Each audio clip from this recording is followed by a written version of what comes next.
बच्चों में कैंसर किस तरीके का होता है और क्या ये अडल्ट से कुछ डिफरेंट है? तो बच्चों में डेफिनेटली कैंसर्स होते हैं। WHO के हिसाब से अप्रॉक्सीमेटली 4 लाख चिल्ड्रन हर साल कैंसर से डायग्नोस होते हैं और इंडिया की अगर बात करें तो approximately 70 to 75,000 new cases every year हमें देखने को मिलते हैं। पेरेंट्स भी इसी एक गिल्ट के साथ में आते हैं कि हमने ऐसा क्या गलत किया है जो हमारे बच्चे को कैंसर हो गया है। We have provided best care to them, best environment to them. Namaskar and welcome to the very first episode of the DMCHRC podcast, The Carecast. इस प्लेटफॉर्म के जरिए हम रूबरू कराएंगे आपको अपने डॉक्टर्स के साथ जो अपने एक्सपीरियंस और एक्सपर्टीज के साथ शेयर करेंगे अलग अलग सब्जेक्ट्स के बारे में। वो पेशेंट्स, केयर गिवर और कम्युनिटी को गाइड करेंगे कैसे एक हेल्दी लाइफ स्टाइल को फॉलो किया जाए और कैसे कैंसर से बचा जाए। आज का हमारा पहला एपिसोड है पीडियाट्रिक ऑन्कोलॉजी के ऊपर, मतलब बच्चों में होने वाला कैंसर। इसके लिए आज हमारे साथ मौजूद है doctor Shivani Mathur. Welcome to doctor Shivani. Hi, thank you so much. Doctor Shivani assistant consultant है भगवान महावीर कैंसर हॉस्पिटल में एंड स्पेशलाइज्ड है paediatric haematology and oncology, bone marrow transplant with focus expertise in treating childhood leukaemia, lymphoma, solid tumour, brain tumour and thalassaemia, aplastic anaemia.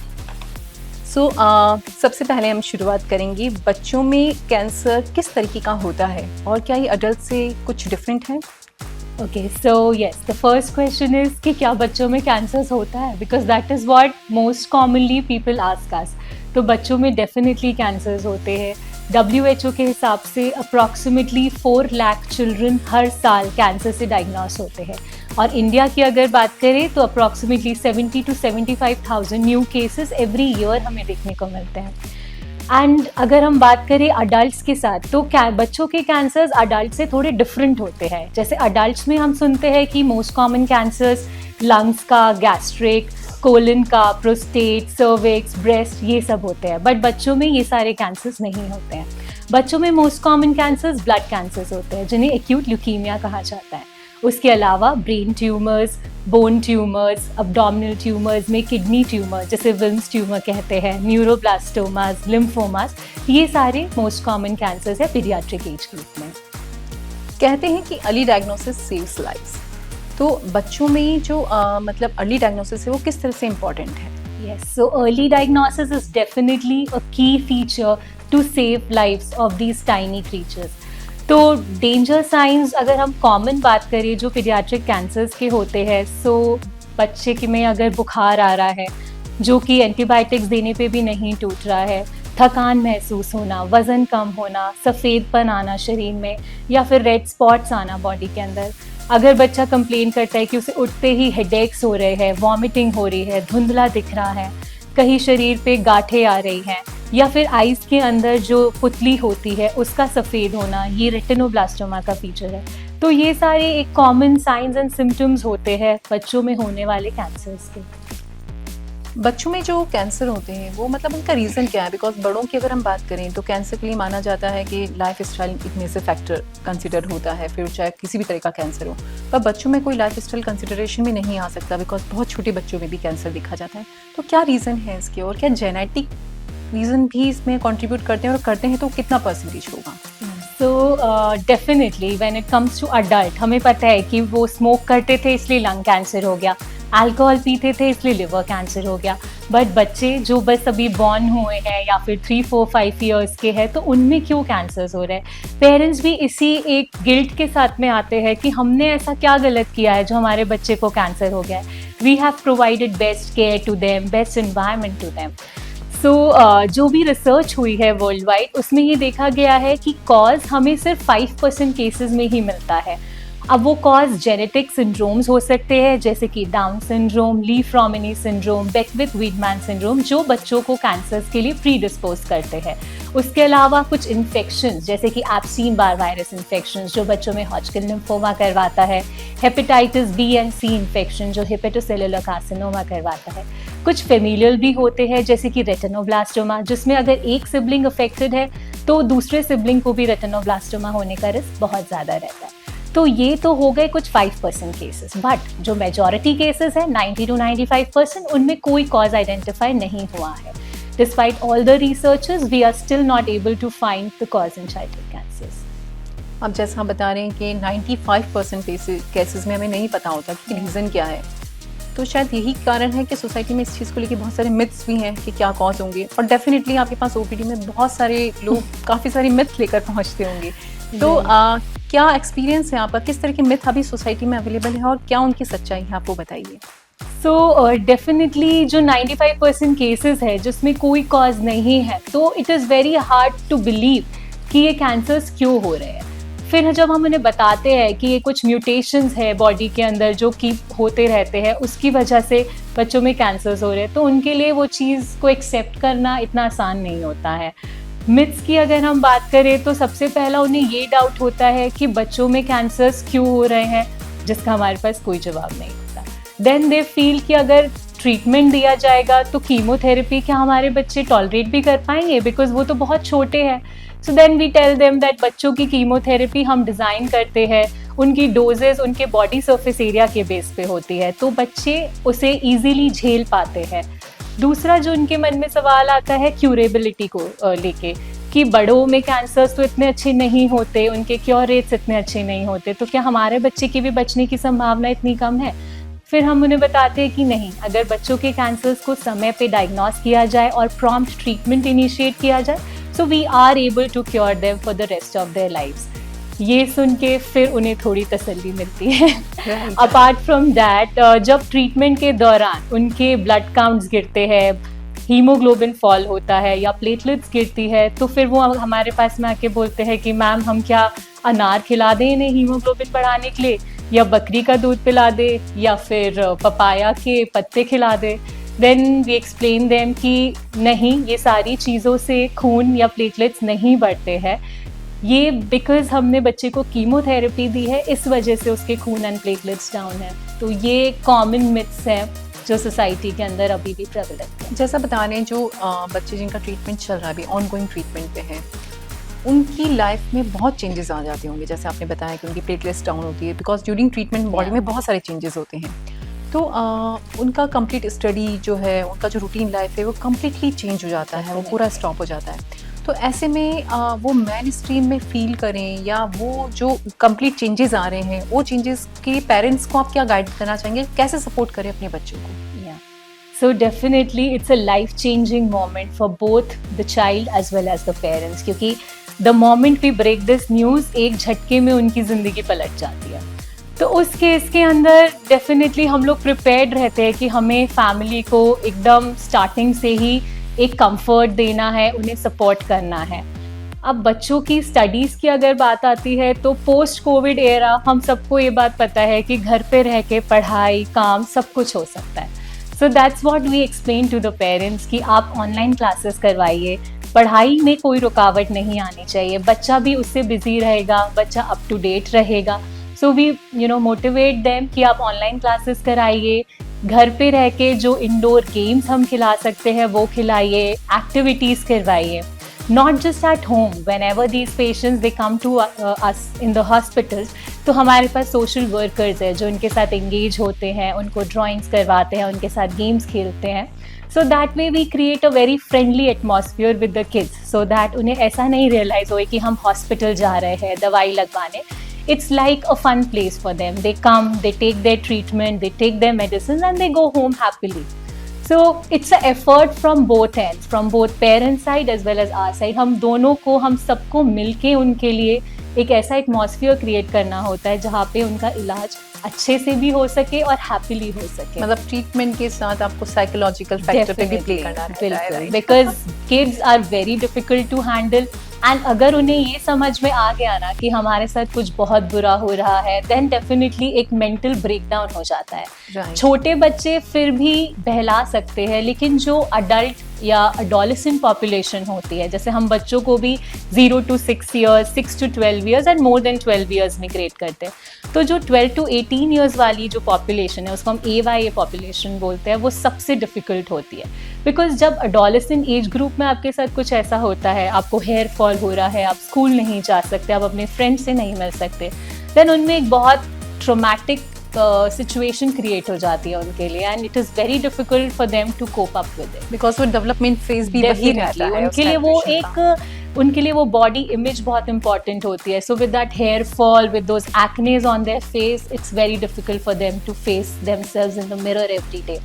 So for them a proper counsellor is needed. तो हम उनके counselling sessions कराते हैं so that उनको ये realize हो कि no, this is just a phase and it will get over. So just to provide them strength, provide them motivation, we need to have our support team also. Oh my God, मतलब अगर adult की बात करें, adult और बच्चों की treatment में huge difference है, right? So that adolescent age group that we are targeting, 12 to 18, is the most difficult age group to handle. Doctor, medical science में बहुत डेवलपमेंट हो रहा है। अगर हम बात करें कैंसर स्क्रीनिंग की या ट्रीटमेंट की, उसमें बहुत सारी चीज़ें नई सामने आ रही हैं। अगर हम बात करें पीडियाट्रिक कैंसर की, तो पीडियाट्रिक कैंसर में भी क्या ट्रीटमेंट में या पर्टिकुलर कुछ ऐसा जो मिरेकल सामने आ रहा हो, ये जो ट्रीटमेंट की दुनिया में बहुत अलग चेंज लेकर आए, उसके बारे में बताएं। यस, सो इनिशियली हम लोग कीमोथेरेपीज से बच्चों का इलाज करते थे और आज भी करते हैं। They play a very major role in the treatment of childhood cancers. कुछ बच्चों को रेडिएशन और सर्जरी भी देनी पड़ती है, बट कीमोथेरेपीज के अपने साइड इफ़ेक्ट्स होते हैं। अब रीसेंट एडवांसेस के अंदर इम्यूनोथेरेपीज भी आ गई है, टारगेटेड थेरेपीज आ गई है, बोन मैरो ट्रांसप्लांट आ गया है और कार्टी सेल थेरेपी भी आ गई है। इम्यूनोथेरेपीज जैसे कि ब्लिनिटुजिमैब, आइनोटुजिमैब, वो स्पेसिफिक बच्चे की बॉडी में टी सेल्स को कैंसर सेल्स के अगेंस्ट फाइट करने के लिए एक्ट करवाती है।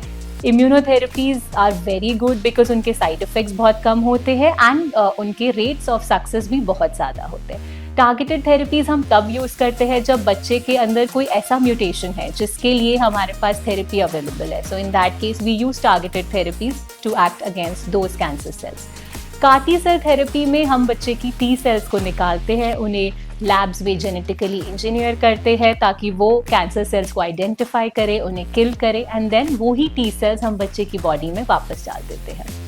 And bone marrow transplant is ultimate solution for all the problems. उसमें जो भी कैंसर्स रिलैप्स हुए हुए हैं या फिर रिफ्रैक्टरी है, तो उस केस के अंदर हम बच्चे को हेमेटोपोइटिक स्टेम सेल्स देते हैं किसी और की, and then that is the process where the patient fights through cancer.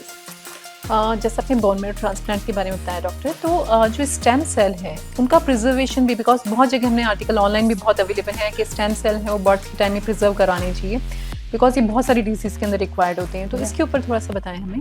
या so for the last 10 years I have seen कि बहुत ज़्यादा मार्केटिंग हो रही है अम्बिलिकल कॉर्ड स्टेम सेल्स की। वो क्या होते हैं, जब बेबी बॉर्न होता है तो अम्बिलिकल कॉर्ड से ब्लड कलेक्ट किया जाता है एंड ऐसा मानते हैं कि वो that is very rich in stem cells.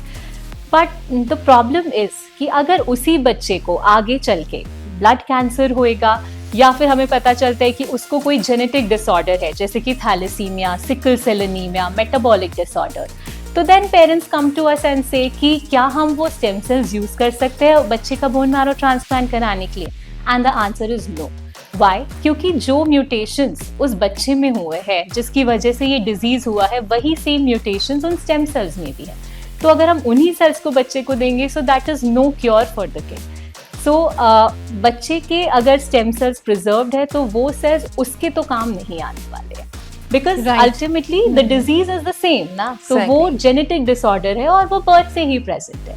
अब अगर बात करते हैं ब्लड कैंसर्स की, तो जिन ब्लड कैंसर्स जो ऐसे होते हैं जो रिलैप्स कर जाते हैं या जो रिफ्रैक्टरी होते हैं प्राइमरी ट्रीटमेंट में, उसमें भी हम बोन मैरो ट्रांसप्लांट एडवाइस करते हैं। अब उस केस में अगर वो हमसे पूछे कि क्या हम इस बच्चे के स्टेम सेल्स यूज कर सकते हैं, क्योंकि तब तो बचपन में तो कैंसर नहीं था उसे, बट हम ये मानते हैं कि कुछ प्री ल्यूकीमिक क्लोन्स होते हैं, वो क्लोन्स बाय बर्थ प्रेजेंट होते हैं। तो एक तो इशू है कि क्या पता उन सेल्स में वो प्री ल्यूकीमिक क्लोन्स हो, और दूसरी चीज़ होती है ग्राफ्ट वर्सेस ल्यूकीमिया इफेक्ट। उसमें क्या होता है कि जब दूसरे के स्टेम सेल्स हम बच्चे में डालते हैं तो जो उसके इम्यून सेल्स है वो बच्चे में जो कैंसर सेल्स है उनको किल करते हैं। अगर हम बच्चे के खुद के सेल्स ही उसको देंगे तो कोई इम्यून सेल्स उसे किल नहीं करेंगे, तो हमें जीवीएल इफेक्ट भी नहीं मिलेगा। सो दैट इज वाई ये जो स्टेम सेल्स प्रिजर्व कराने का कल्चर जो हमारे देश में चल गया है, I don't recommend that. But definitely अगर कोई एक बच्चा थैलेसीमिया से अफेक्टेड है, so definitely for the next kid उसके स्टेम सेल्स आप प्रिजर्व करा सकते हैं, सो दैट आप वो स्टेम सेल्स आप बड़े वाले बच्चे को दे पाए. Right. And there are right, two right. types of stem cells preservation. One is private banking, one is public banking. So I would recommend go for public banking rather than private banking, because private banking में आपकी sales सिर्फ आप ही को use करनी है और कोई use नहीं कर सकता, ना आप किसी और के सेल्स दे सकते हैं. बट इन पब्लिक बैंकिंग आपके सेल्स कोई और भी यूज कर सकता है, आप भी किसी और के सेल्स यूज कर सकते हैं. So that way you have a better scope to get a HLA match donor. Okay doctor, जो बच्चे का अभी ट्रीटमेंट चल रहा है, जो बच्चे ऑन ट्रीटमेंट हैं, उनके पेरेंट्स को आप कुछ सजेशन देना चाहेंगे अपने एंड से कि उनको कुछ डू एंड डोंट्स हो उसके लिए? या सो पेरेंट्स को हम शुरू से ही बस एक ही चीज़ कहते हैं कि कैंसर का इलाज मुश्किल ज़रूर है लेकिन नामुमकिन नहीं है. तो हम उन्हें वही मोटिवेशन प्रोवाइड करते हैं कि हम आपके साथ शुरू से इस जर्नी में रहेंगे and we'll support you through and through. But please बच्चे का कैंसर अधूरा मत छोड़ना, बिकॉज इंडिया में ट्रीटमेंट अबैंडनमेंट बहुत कॉमन है. जैसे ही पेरेंट्स को लगता है कि कुछ साइड इफ़ेक्ट्स हो रहे हैं या फिर फाइनेंशियल कंस्ट्रेंट्स की वजह से वो ट्रीटमेंट बीच में छोड़ देते हैं, जिसकी वजह से बच्चों का कैंसर वापस आ जाता है और हम बच्चों को नहीं बचा पाते. सो हम उन्हें यही कहते हैं कि प्लीज़ आप कैंसर ट्रीटमेंट पूरा लीजिए. अगर आपको कोई हेल्प चाहिए तो हम NGOs की मदद से उनको मॉनेटरी हेल्प भी प्रोवाइड कर सकते हैं. So one thing is that don't leave treatment in between, and the second is कि ट्रीटमेंट आपका जब ख़त्म भी हो गया है तो we keep them on a follow up. हम उन्हें कहते हैं कि 5 साल तक आपको फॉलोअप्स पे आना है, शुरू में 3 महीने पे, देन 6 मंथ्स पे, देन 1 ईयर पे. तो कुछ पेरेंट्स सोचते हैं कि अब तो हमारा बच्चा ठीक है, अब हमें वापस जाने की क्या ज़रूरत है, लेकिन वो फॉलोअप्स बहुत इंपॉर्टेंट होते हैं, क्योंकि जो कीमोथेरेपी, जो ट्रीटमेंट हमने दिया है, उनके कुछ लॉन्ग टर्म टॉक्सिसिटीज़ भी होती है जो सब में नहीं होती, बट कुछ 5-10% में होती हैं. तो फॉलोअप्स पे हम स्क्रीन करते हैं उन्हें, हम देखते हैं कि कहीं उनमें कोई टॉक्सिसिटी तो डेवलप नहीं हो रही है, और दूसरी चीज़ कि कहीं उन्हें कैंसर का रिलैप्स तो नहीं हो रहा है, बिकॉज वो भी एक बहुत कॉमन कंसर्न है हमारे लिए, बिकॉज कैंसर्स वापस भी आते हैं. तो इसलिए follow ups are very important. Normally देखा जाता है कि कोई किसी भी डिजीज़ का ट्रीटमेंट कंप्लीट होने के बाद बंदे को हॉस्पिटल के चक्कर नहीं लगाने होते, बट कैंसर का डिफरेंट है, राइट? Yes, बिकॉज अगर आप कैंसर से क्योर हो गए उसके बाद भी फॉलोअप के लिए Yes. आपको ईयर्स के लिए कंटिन्यूशन एक कैंसर ट्रीटमेंट खत्म होना एक अलग बात है और एक बच्चे को सर्वाइवर बोलना एक अलग बात है. जब तक हम उसका वो एक पीरियड जो होता है जिसमें कैंसर की बीमारी वापस आ सकती है, जब तक हम उस पीरियड से ओवर नहीं हो जाते तब तक हमारे मन में वो शांति नहीं आती. इसलिए हम चाहते हैं कि हम एक फ्रीक्वेंट इंटरवल पे बच्चे को चेक कर पाए, बच्चे के लैब्स चेक कर पाए, so that we are very sure that we are on the right track. Doctor Shivani, जैसे भी आपने बताया कि बहुत सारे पेरेंट्स होते हैं वो ट्रीटमेंट कंटिन्यू नहीं कर पाते हैं बिकॉज ऑफ फाइनेंशियल रीज़न. तो क्या जो इस तरह से फाइनेंशियली डिप्राइव्ड पेशेंट है, जिनके फाइनेंशियल क्राइसिस हैं, क्या उनके लिए कोई स्कीम है, ऐसा कुछ है अपने पास हॉस्पिटल में? We at PMCHRC have 2 projects for this underprivileged children who are suffering from cancer.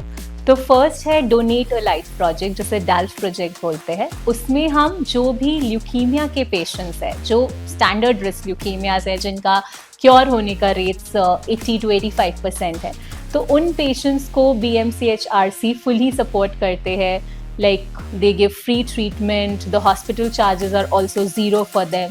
So that way they help these patients sail through this journey of cancer, and not just that, they also support them throughout their life, even after finishing treatment.